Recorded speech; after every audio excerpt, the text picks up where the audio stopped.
Meus queridos, que alegria impressionante, né? Alegria, como sempre digo, muito grande essa oportunidade que temos de dar encaminhamento à série sobre o Evangelho de São João. E eu começo hoje dizendo algo que tenho dito algumas vezes e sempre que terei oportunidade irei repetir. É que nós temos de a cada momento checar as nossas prioridades. Isso tem de ser um hábito para nós cristãos. Nós devemos sempre checar as nossas prioridades. O que eu sempre digo e agora repito é que seja lá o que você coloque como número 1 das suas prioridades, este é o seu Deus. O que colocamos como número 1 das nossas prioridades, se você checar a si próprio, fizer uma autoanálise, uma investigação do seu próprio coração, e aquilo que você identificar como número 1 das prioridades da sua vida, este é o seu Deus. É fácil, muitas vezes, quando fazemos isso, ver que estamos no caminho errado, quando ali na prioridade 1 estão coisas como o dinheiro, ou a carreira, ou às vezes a internet, ou qualquer outra coisa que você coloca como prioridade 1 na sua vida. É fácil identificar que este é o caminho errado. Mas é muito difícil, ou mais difícil, quando o que está na prioridade 1 é algo que veste a roupagem da religiosidade. É muito mais difícil identificarmos que não estamos colocando Jesus de Nazaré como o número 1 das nossas prioridades, como aquilo que colocamos como número 1 é algo que tem a aparência de levar a Cristo. Não há nada que você coloque em primeiro lugar senão Cristo, que faça com que você efetivamente vá a Cristo. O que faz com que você efetivamente vá a Cristo é quando você coloca Cristo como número 1 das suas prioridades. O perigo, e eu tenho a obrigação de estar avisando, de avisar a igreja aquecível, né? O perigo de estarmos enveredando por uma idolatria, tipo de idolatria, com a aparência de algo ser certo, disso ser certo, quando estamos idolatrando algo com a aparência de religiosidade, é enorme. Por isso, meus amados irmãos, sempre temos, isso é um hábito que eu tenho de relembrá-los, e eu tenho que relembrar a mim mesmo, é um hábito, principalmente quem é pastor, tem de estar todo o tempo se investigando. Temos de, ao tempo todo, estar nos relembrando e perguntando, será que verdadeiramente estamos seguindo Jesus Cristo? Ou será que nós fomos pegos pela macia, né, porém finíssima malha da religiosidade? Tem um missionário na Índia, L. Stanley Jones, ele disse uma vez algo que é mais ou menos assim. Ele disse: o cristianismo tem seus credos, mas não é em si um credo. O cristianismo tem seus ritos, mas não é em si um rito. O cristianismo tem as suas instituições, mas não é em si uma instituição. Não há nada mais verdadeiro do que isso, meus amados. O cristianismo é Cristo. É de uma obviedade impressionante, mas também é impressionante como facilmente podemos nos afastar disto que é óbvio. O cristianismo é Cristo. É por isso que eu tenho dito, e sempre que tenho oportunidade, mais uma vez, eu vou dizer aqui, a igreja do Senhor tem de ser cristocêntrica. Tem de ser cristocêntrica, e não só a igreja. A nossa vida também tem de ser cristocêntrica. Se outra coisa estiver no centro de nossa vida, ou no centro da igreja em que congregamos, ou em que servimos, o que ocorre? Bom, eu peço até licença nesses momentos, mas eu tenho que me colocar sem arrodeios aqui. Eu tenho que deixar claro quais são as consequências de enveredarmos por uma vida em que Cristo não está no centro, ou nos envolvermos em uma igreja, ou servirmos em uma igreja em que Cristo não está no centro.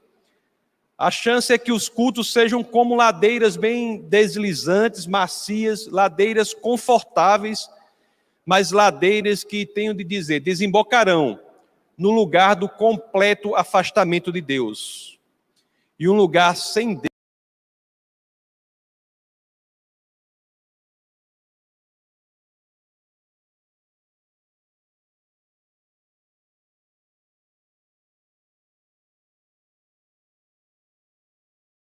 Assim, uma frase resume o horror do inferno. E a frase é: Deus não está lá.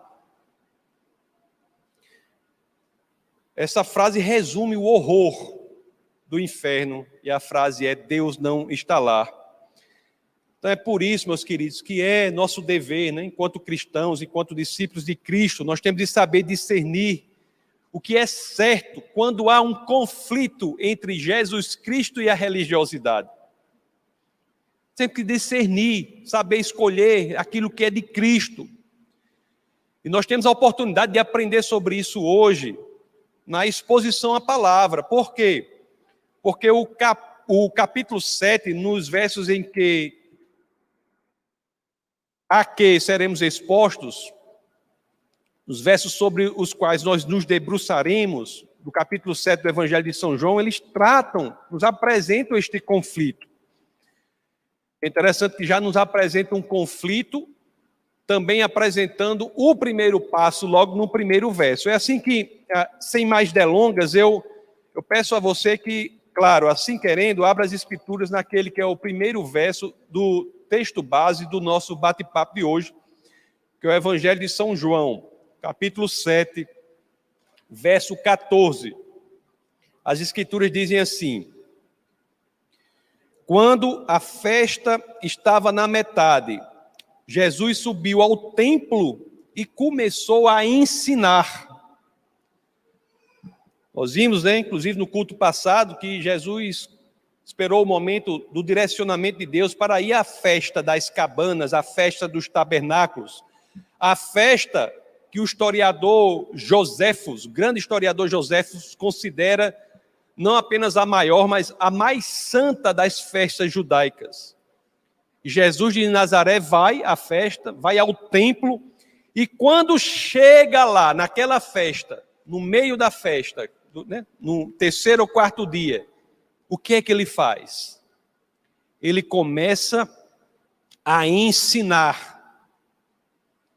Isso nos diz algo da nossa experiência cristã. Nós temos de estar atentos aos ensinamentos de Jesus Cristo. Engraçado que, se nós formos ler isso aqui no original, conforme vocês sabem, o Antigo Testamento, os 39 livros do Antigo Testamento são escritos em hebraico, com algumas partes em aramaico. O Novo Testamento, os 27 livros do Novo Testamento são escritos em grego. E se formos ler isso em grego, a palavra que é traduzida para ensinar aí é didasco. Eu vou só dar alguns dados para que saibamos o quão importante é a exposição ao ensino de Jesus Cristo.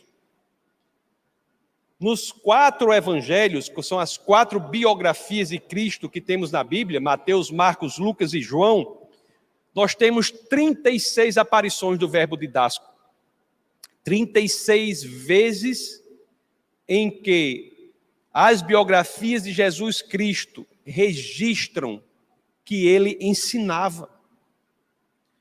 Além das 36 vezes que temos a aparição desse verbo, há 47 oportunidades nos evangelhos em que Jesus de Nazaré é chamado de mestre, didáskalos. É chamado de mestre. E como se não bastasse isso, meus queridos, no Novo Testamento, como um todo, há 33 situações em que a palavra didache é utilizada para representar, ou poder ser traduzido em português como o ensino de Jesus, ou a doutrina de Jesus, a doutrina ensinada por Jesus. Irmãos, os evangelhos são muito claros na importância do crescimento do nosso interesse em aprender do ensinamento de Jesus. Ao priorizarmos Cristo, e não outra coisa, ao priorizarmos Cristo, uma consequência natural é que nós temos de crescer em amor, em paixão pelos seus ensinamentos. Não há como amar Cristo sem amar os seus ensinamentos. Amor pelas Escrituras. Isso é algo que devemos crescer nisso, tem de ser algo que faça parte da nossa constituição. Nós temos que nos encantarmos com as Escrituras, nos apaixonarmos pelas Escrituras, temos que ter uma relação de amor com as Escrituras.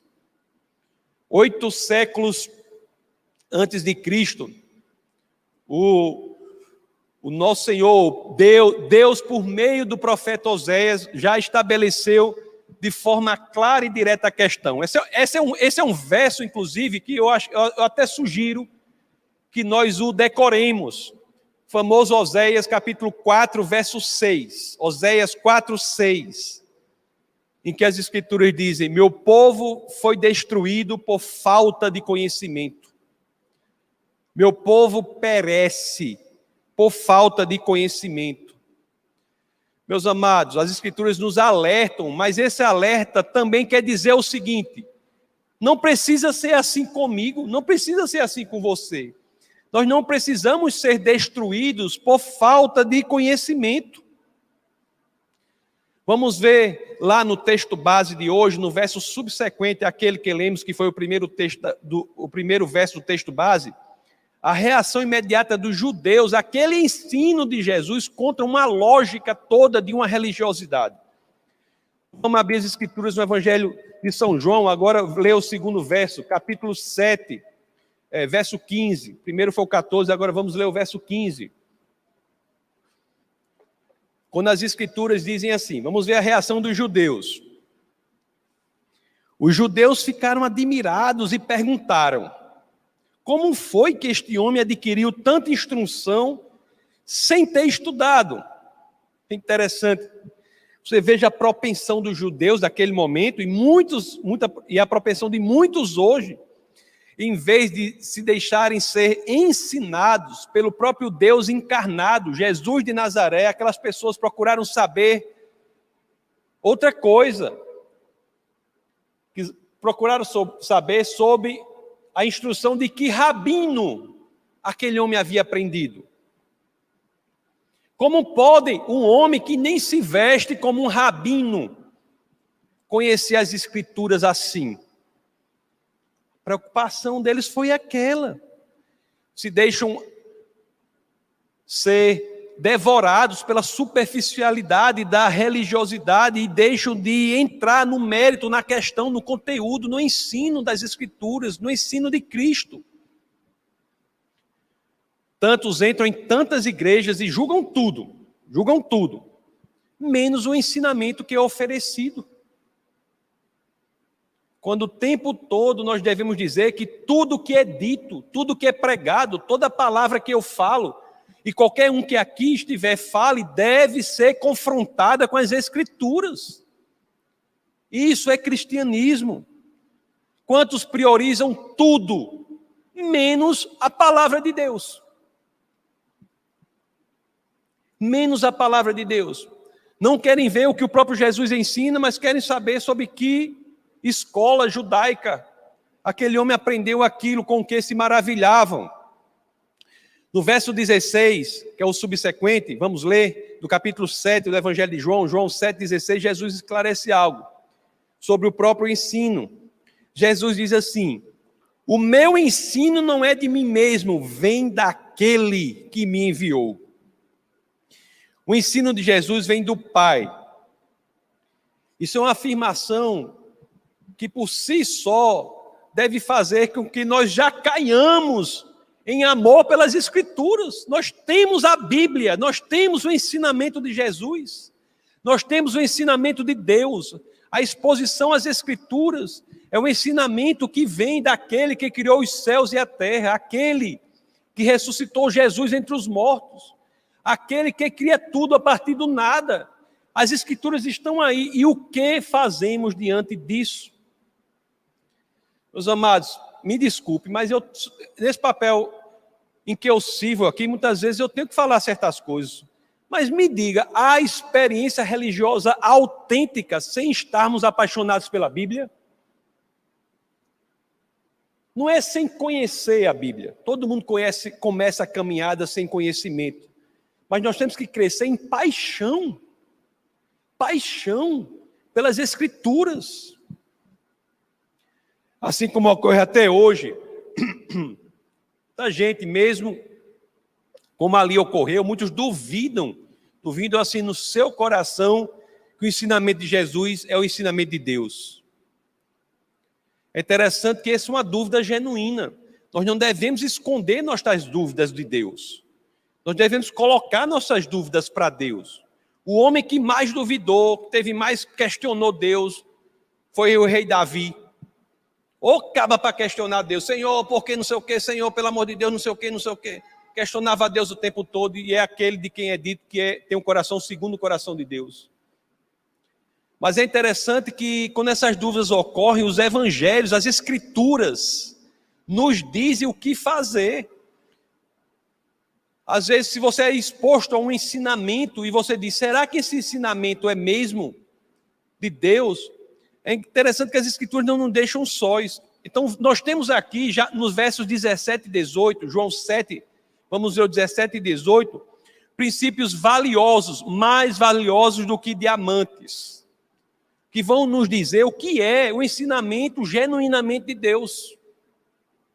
Olha o que as escrituras nos dizem em João 7, 17 e 18.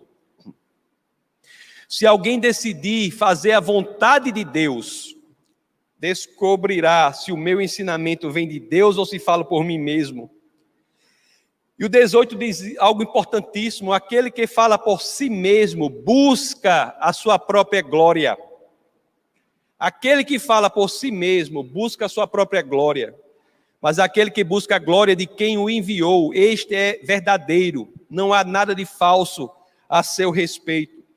Este é um princípio poderosíssimo, poderoso demais, importantíssimo, para que nós cresçamos na habilidade de discernir o que é correto do que não é, do que diz respeito ao que é de Deus ou de que é mera religiosidade falsa.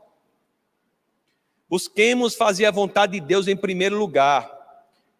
E depois, quando somos expostos ao ensino, você deve investigar quem é glorificado naquele ensino. Quem é glorificado? Diante do ensino, quem é glorificado? É o pregador? É o fundador do ministério? É o autor do livro A, B e C o tempo todo? Ou é Jesus de Nazaré? Isso é uma indicação das Escrituras, meus queridos. Nós não podemos ser cegos quanto a isso. O enaltecimento de si próprio é sintoma que Cristo está longe. É sintoma que Cristo está longe. E a gente parece que não vê isso. Olha a orientação que recebemos de ninguém menos do que o apóstolo Paulo. Lá na segunda carta aos Coríntios, no capítulo 4, no verso 5. Olha o que o apóstolo Paulo diz. Mas não pregamos a nós mesmos, mas a Jesus Cristo, o Senhor, e a nós como escravos de vocês por causa de Jesus. Paulo, né? Talvez o fundador da igreja transcultural, como se fosse algo recente. O fundador da igreja transcultural, o mais bem preparado de todos os discípulos. Paulo deixava claro, nós não pregamos a nós mesmos, mas a Cristo. Olha o que o apóstolo Paulo fala de si próprio na primeira carta aos Coríntios, no capítulo 15, no verso 9.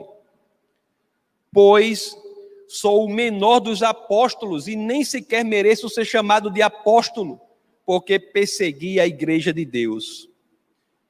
Meus queridos, nós temos que crescer em maturidade espiritual. Maturidade espiritual envolve a capacidade de discernir o que é de Deus.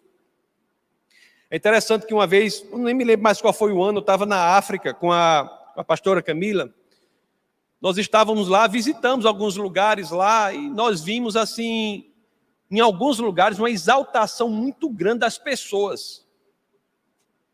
Aí achei esquisito isso, mas tempos depois, eu conversando com Souzy, que é uma amiga nossa, que é africana, teve um trabalho importante na África, se naturalizou americana agora, casada com um judeu lá, Chan, um amigo nosso também.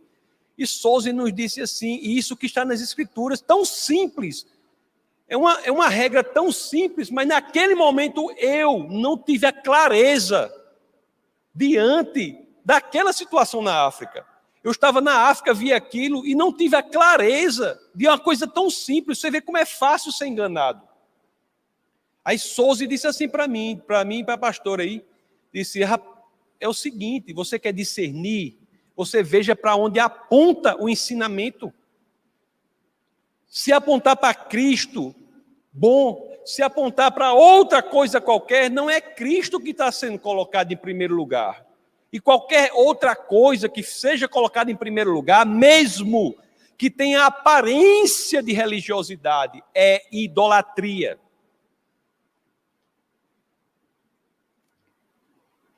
Queremos ter a capacidade de discernir o que vem de Deus e o que vem de falsos pastores e falsos profetas. Só perguntar quem está sendo exaltado. Quem está sendo exaltado? É verdade. Souzy falou, eu aprendi muito ali, é verdade, está nas Escrituras. É verdade. J.C. Ryle, uma vez ele escreveu algo mais ou menos assim. Eu botei mais ou menos o que ele escreveu, dizia mais ou menos assim. Não é aquele que clama, eis a igreja, eis os sacramentos, eis o ministério, mas sim é aquele que clama, eis o Cordeiro de Deus. É este que é o pastor conforme o coração de Deus, que é o crente conforme o coração de Deus. Feliz é aquele que se esquece do seu eu, quando está no púlpito e deseja estar ali, né? Atrás da cruz. Este homem será abençoado, este homem também será uma bênção. Esse é o nosso objetivo de cada um aqui, meus amados, enaltecer, exercer Jesus Cristo, porque Ele é a resposta. É por Ele ser Deus, ninguém mais é Deus senão Ele. Ele tem que ser exaltado, é por isso que temos convicção em dizer assim, Ele pode ser o Pai que você nunca teve, Ele é a solução para o seu problema, Ele representa a cura para a sua doença crônica. Ele, porque Ele é Deus, nada mais substitui o Cristo Jesus, temos que ter clareza disso. E tantos insistem em se manterem no confortável, assim como era aquele povo ali, os judeus, e assim como é com muitos hoje em dia também. É interessante que muitos querem uma religiosidade, mas nem a própria religiosidade cumprem. É outro elemento interessante, porque às vezes nós somos tentados a não colocar Cristo em primeiro lugar, colocar algo que tem a aparência de Cristo, mas esse algo que tem a aparência de Cristo exige algo de nós que nós nem cumprimos e achamos que está tudo certo. Olha aqui o que nos diz João. Vamos ler agora o capítulo 7, vamos ler do verso 19 ao 23. Olha o diálogo que Jesus tem aqui, conversando com aqueles que querem a manutenção da religiosidade e não a expressão genuína da palavra do Deus encarnado, do Logos, que vem viver entre nós para nos resgatar. João 7, 19, 23 diz assim: Moisés não lhes deu a lei, no entanto, nenhum de vocês lhe obedece, porque vocês procuram matar-me.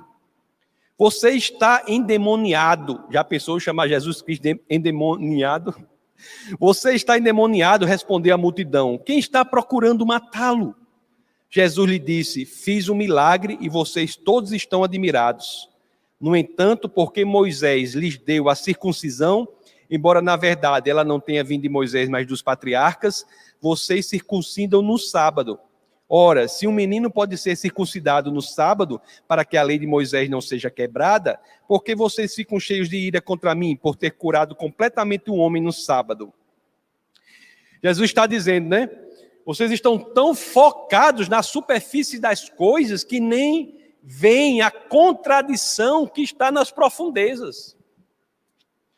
É porque tem certos rios que, pela superfície, parecem calmos, mas há muitas coisas na profundidade, elementos na profundidade, nós temos que mergulhar nas coisas. Jesus, da outra vez que esteve em Jerusalém, você se lembra que ele havia curado um paralítico lá no tanque de Betesda?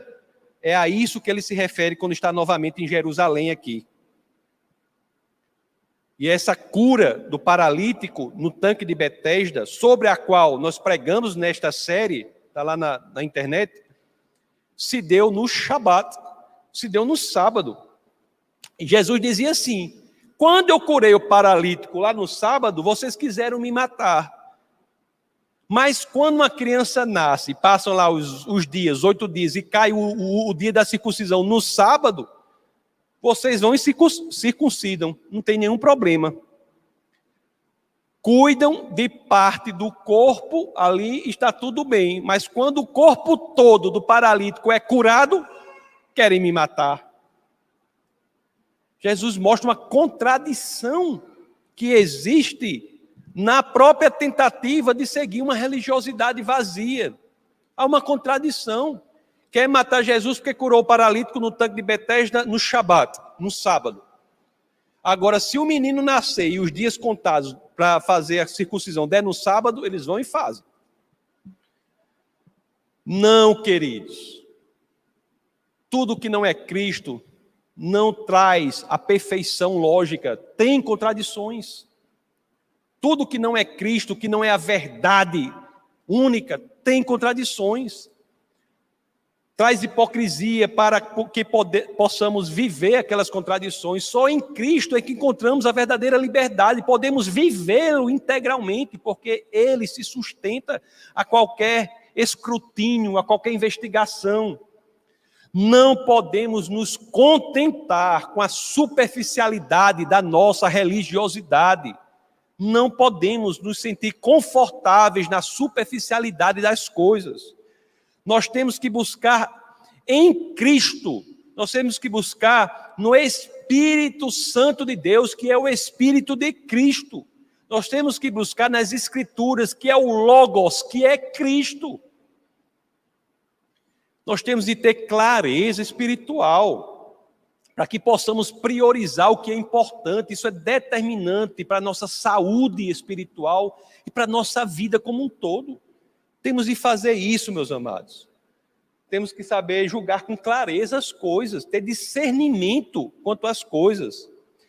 Aliás, o último verso do texto base do nosso bate-papo de hoje é uma síntese de tudo o que nós falamos. Então vamos ver lá, João capítulo 7, verso 24, que é o último verso do texto base do nosso bate-papo de hoje. Então João 7, 24, as Escrituras dizem, Jesus nos ensinando, né? Não julguem apenas pela aparência, mas façam julgamentos justos. As pessoas são muito rápidas a fazerem julgamentos superficiais pela exterioridade das coisas, pela religiosidade, sobre o que acham das coisas menores. E às vezes perdem o que é essencial de analisar criteriosamente, diante da exposição, da Escritura, diante da Bíblia, da Palavra de Deus, analisar as coisas. Meus amados, as Escrituras, elas nos trazem crescimento, e crescimento dói. Eu vivo dizendo aqui, o nome dessa igreja é Defesa da Fé, mas se eu pudesse mudar a igreja do desconforto, não sei de quê. Eu vivo pregando desconforto, porque nós não podemos ser ingênuos, não podemos perder o Messias para o qual as Escrituras apontam, é para Cristo que as Escrituras apontam. Interessante que, uma vez eu até publiquei lá, eu vou ler aqui para vocês, Jesus de Nazaré,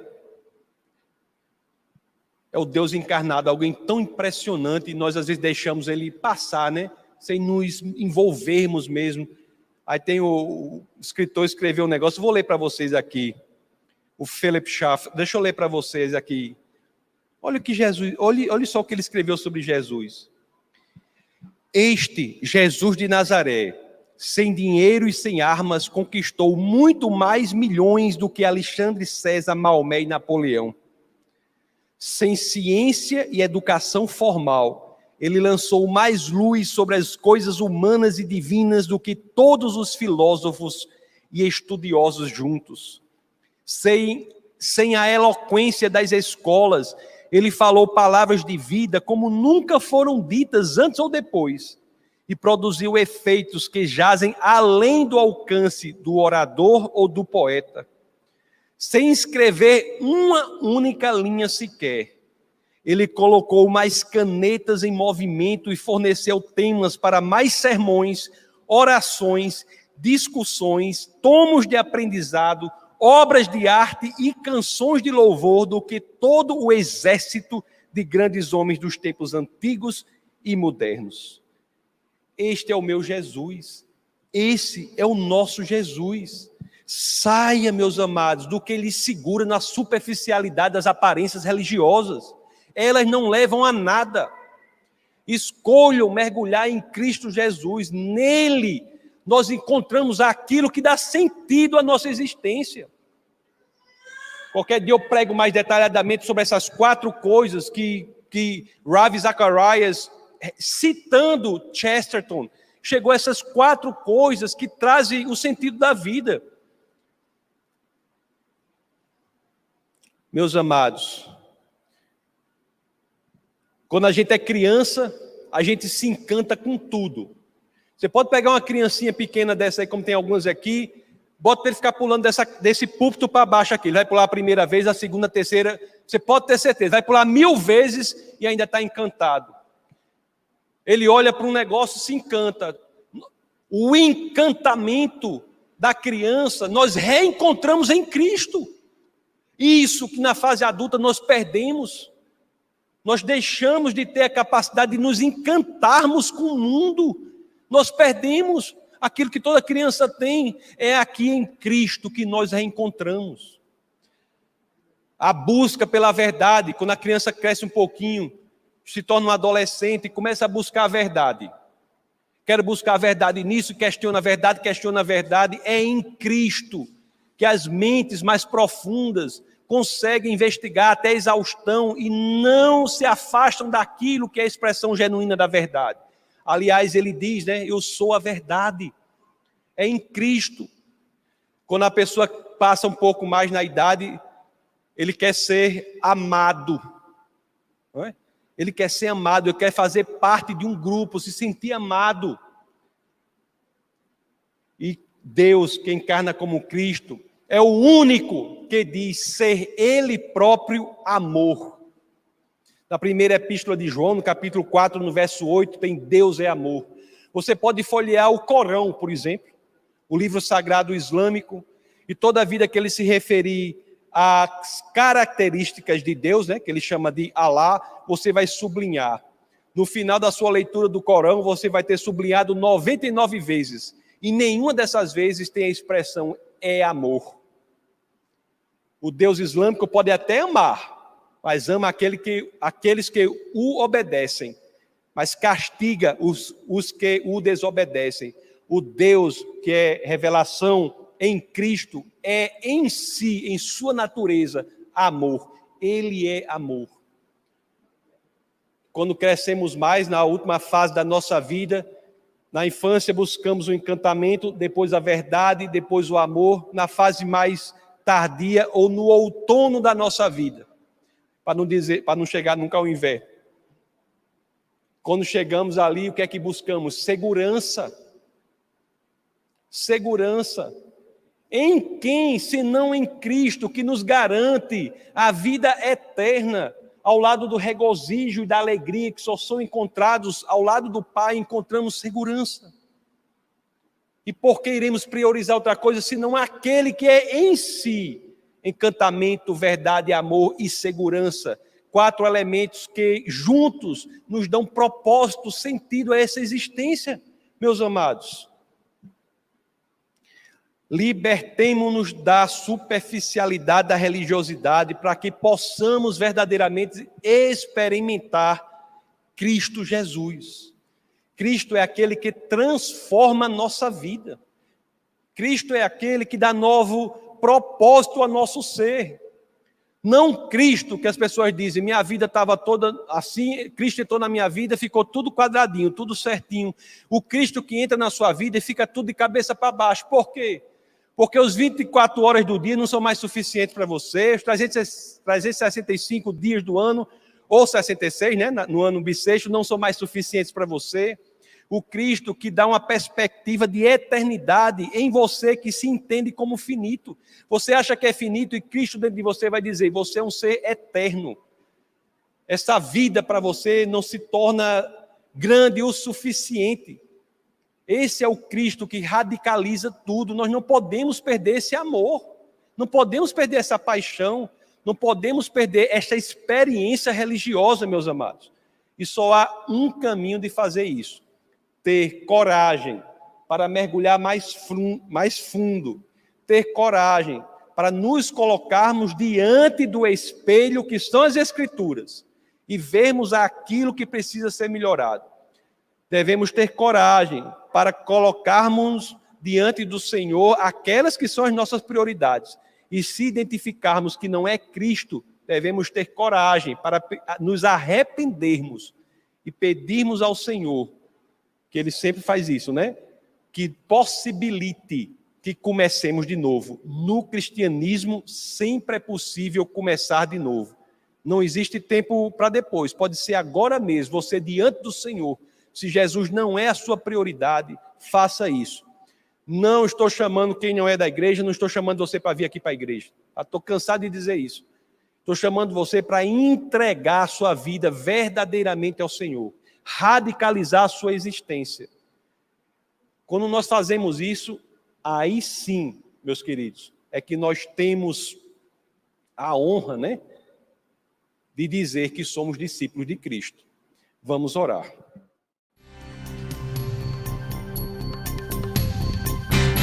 Essa foi uma produção do Ministério Internacional Defesa da Fé, um ministério comprometido em amar as pessoas, abraçar a verdade e glorificar a Deus. Para saber mais sobre o que fazemos, acesse defesadafé.org.